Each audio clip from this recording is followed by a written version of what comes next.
जरासंध, जिसे भीम ने मल्लयुद्ध में हराकर श्री कृष्ण की सहायता से मृत्यु के घाट उतार दिया था, जो एक महान गदाधारी था। क्या उस जरासंध को हराने की शक्ति अर्जुन में थी? जानिए इस वीडियो में पूरा सच। द सीक्रेट ऑफ सनातन में सभी लोगों का स्वागत। चैनल पर अगर आप नए हैं तो चैनल को सब्सक्राइब कर लें और बेल आइकन को भी प्रेस कर ले। तो चलिए वीडियो को शुरू करते हैं। जरासंध जो एक महान गदाधारी था, वहीं अर्जुन द्वापर युग के सर्वश्रेष्ठ धनुर्धर थे। इसलिए हम यह नहीं कह सकते हैं कि इन दोनों में अधिक शक्तिशाली कौन था, परंतु हम कुछ तथ्यों के आधार पर यह कह सकते हैं कि अर्जुन और जरासंध में किसकी भुजाओं में अधिक बल था। तो पहले हम जरासंध के बारे में जानते हैं। जरासंध का शरीर अलग अलग माताओं के पेट से पैदा हुआ था, जो कि उसका शरीर दो हिस्सों में विभाजित था, जिसे जरा नाम के राक्षसी ने जोड़ा था, इसलिए उसका नाम जरासंध हुआ था। अब हम इस बात पर चर्चा करते हैं कि अर्जुन और जरासंध में किसकी भुजाओं में अधिक बल था। जरासंध ने मथुरा में 17 बार आक्रमण किया था, तब श्री कृष्ण और बलराम जी ने उसे 17 बार हराकर भगा दिया था। वहीं अर्जुन विराट युद्ध में अकेले ही कौरव पक्ष के सभी योद्धाओं को एक साथ हरा दिया था,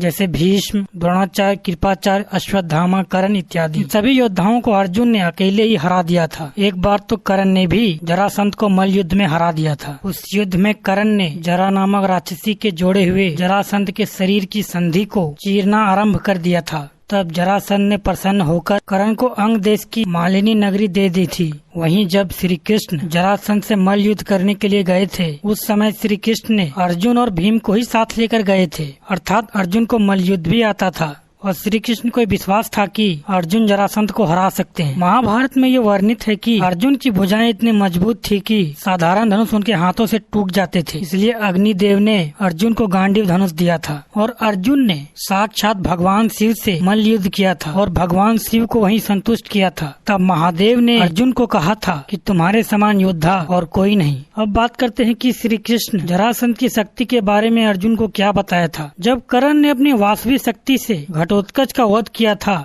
उस समय श्री कृष्ण ने जरासंध के बल के बारे में अर्जुन को बताया था। उस समय श्री कृष्ण ने अर्जुन से कहा था कि हे अर्जुन, जब भीम और जरासंध का मल्ल युद्ध हो रहा था तब जरासंध बिना गदा के हो गया था। इसी कारण तुम्हारे देखते देखते भीमसेन ने उसे मार डाला। यदि जरासंध के हाथ में गदा होता तो इंद्र सहित संपूर्ण देवता भी उसे युद्ध में मार नहीं सकते थे। अब बात करते हैं कि अर्जुन के बारे में श्री कृष्ण ने क्या कहा था। जब अर्जुन ने सुभद्रा का हरण किया था, उस समय सभी यादव आक्रमण करने के लिए तैयार थे। उस समय श्री कृष्ण ने कहा था, इंद्रलोक तथा रुद्रलोक सहित संपूर्ण लोकों में विकराल नेत्रों वाले रुद्र को छोड़कर दूसरे किसी को भी ऐसा मैं नहीं देखता जो संग्राम में बलपूर्वक पार्थ को परास्त कर सके। तो ये थे अर्जुन और जरासंध के विषय में कुछ तथ्य।